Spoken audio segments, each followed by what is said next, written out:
4 फरवरी 1980 को श्रीलंका के योम आज़ादी पर मोहम्मद रफ़ी को श्रीलंका के दारुल हुकूमत कोलंबो में एक शो के लिए बुलाया गया। इस दिन इनको सुनने के लिए 12 लाख शहरी जमा हुए थे, जो उस वक्त का आलमी रिकॉर्ड था। श्रीलंका के सदर JR जयवर्धने और वज़ीर-ए-आज़म प्रेमदासा इफ्तिताह के फ़ौरन बाद किसी और प्रोग्राम में हिस्सा लेने जाने वाले थे, लेकिन मोहम्मद रफ़ी की ज़बरदस्त गुलकारी ने उनके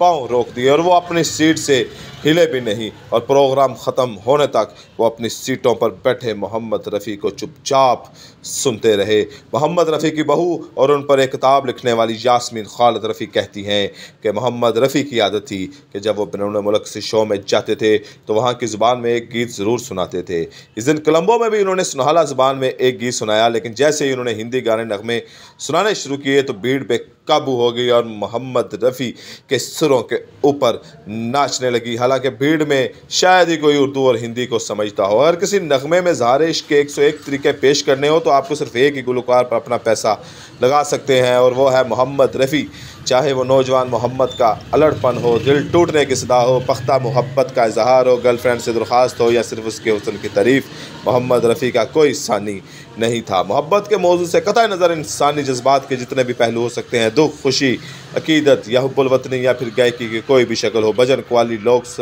क्लासिकी मौसीकी या गज़ल, मोहम्मद रफ़ी के तरकश में तमाम तीर मौजूद थे। श्रीलंका का 12 लाख का मजमा ऐसा बेकाबू कि जब मोहम्मद रफ़ी वहाँ से प्रोग्राम करके वापस आ गए तो वहाँ पे जो लोग इस मजमे में ना जा सके थे और मोहम्मद रफ़ी को ना सुन सके थे, सारी ज़िंदगी अफसोस करते रहे। उसके बाद कई दफ़ा मोहम्मद रफ़ी की दरख्वास्तें और मिन्नतें की गई कि जो लोग नहीं सुन सके वो करोड़ों की तादाद में थे जो मोहम्मद रफ़ी के सुरों को लाइव सुनना चाहते थे।